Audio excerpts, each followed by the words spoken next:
हरियाणा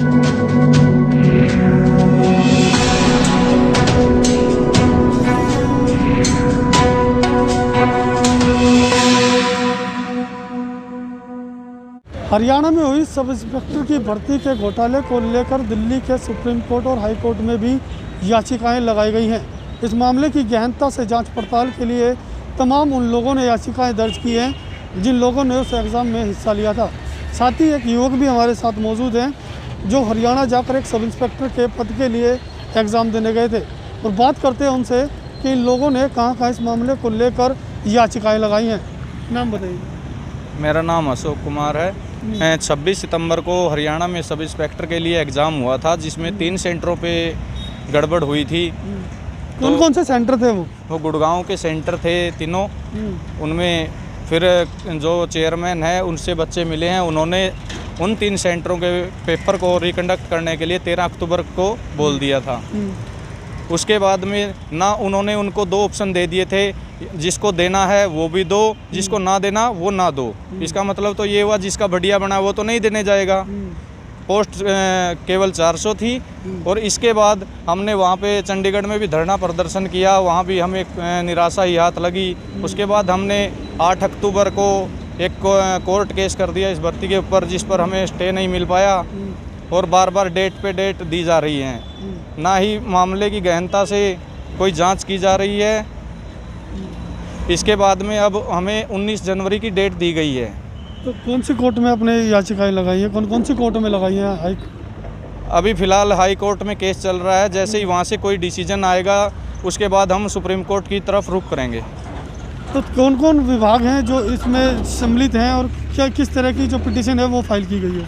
इसमें सिर्फ हमने रिकंडक्ट को लेके पिटीशन फाइल की थी कि एक तरफ तो पूरा देश समानता का अधिकार की बात करता है, उस तरफ फिर सब बच्चों के लिए क्यों नहीं किया वो रिकंडक्ट। आप एक पक्ष को क्यों लाभ देना चाहते हो? सिर्फ 3 सेंटर वालों को ही आप लाभ देना चाहते हो, या तो सबका समान लो, सबका एक ही शिफ्ट में एक ही एग्ज़ाम हो। इसके बाद उन्होंने लिस्ट लगा दी जिसमें फेक नंबर वाले भी थे और बायोमेट्रिक वाले भी और सीटर गैंग भी एक्टिव थी। जिन्होंने किसी का पेपर दिया है वो अपना सेटिंग करा गए खत्री साहब से और अपना कर दिया काम। खत्री साहब कौन है? ये हमारे HSSC के चेयरमैन हैं जो बहुत बड़ा घोटाला कर रहे हैं आज के टाइम में। अगर ये अपने आप को साफ छवि के ईमानदार मानते तो इसकी निष्पक्ष जांच करें, जो गुनहगार हैं उनको सामने लाएं। अब हाल ही में नागर कांड हुआ था, जिसके पास से कुछ रुपए अपने केबिन से OMR सीट भी मिली थी। उन भर्तियों का उजागर होने के बाद भी इन्होंने कोई भी रद्द नहीं किए। जो पिछली वैकेंसी थी उनको रद्द कर दिया। 3 साल से बच्चे तैयारी कर रहे थे, उनको रद्द कर दिया, बोला नए सिरे से होंगी। जिसमें ये है धांधली हुई है, उन भर्तियों पे तो ये एक्शन ही नहीं ले रही सरकार। कुल कितने बच्चों ने एग्ज़ाम दिया था? 1,07,000 बच्चों ने एग्ज़ाम दिया था। और वैकेंसी कितनी थी? 400 वैकेंसी थी मेल की और 65 जनरल की थी। उन्होंने दिया था 58,000 ने। तो अब आगे की तरफ क्या रहेगा? सुप्रीम कोर्ट में भी अगर जो आप याचिका लगाएंगे तो उसके बाद आगे की तरफ क्या रुख रहेगा आप लोगों का? और कितने लोग इस पिटीशन को लगाने में शामिल आपके साथ? हमारे साथ फ़िलहाल तो हम 10 ही हैं। बाकी हमारे साथ और भी बच्चे हैं जो पिटीशन दायर करना चाहते हैं। जैसे ही हाई कोर्ट से कोई भी डिसीजन आएगा हम उसके अकॉर्डिंग ही आगे सुप्रीम कोर्ट की तरफ अपना रुख करेंगे। तो क्या कार्रवाई कराना चाहेंगे आगे इसमें, और जो लोग सम्मिलित हैं इसमें उनके खिलाफ क्या कराना चाहेंगे? जो लोग इस धांधली में सम्मिलित हैं हम उनकी जांच करवाएंगे, उनको खिलाफ एक्शन लेने के लिए कहेंगे। और हम ये चाहेंगे कि ये जो भर्ती हुई है निष्पक्ष तरीके से दोबारा इसका एग्ज़ाम हो, एक शिफ्ट में एक एग्ज़ाम हो।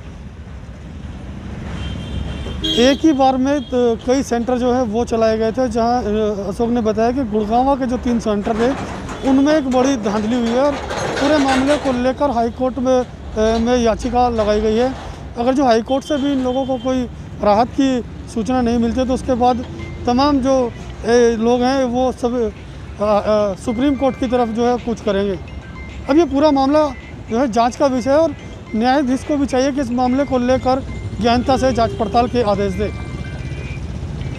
ताकि जो लोग कई सालों से SI की एग्ज़ाम की तैयारियां कर रहे हैं, कहीं ना कहीं उनके जो सपने हैं वो टूट ना सके। दिल्ली से सन न्यूज़ के लिए प्रदीप जैन की रिपोर्ट।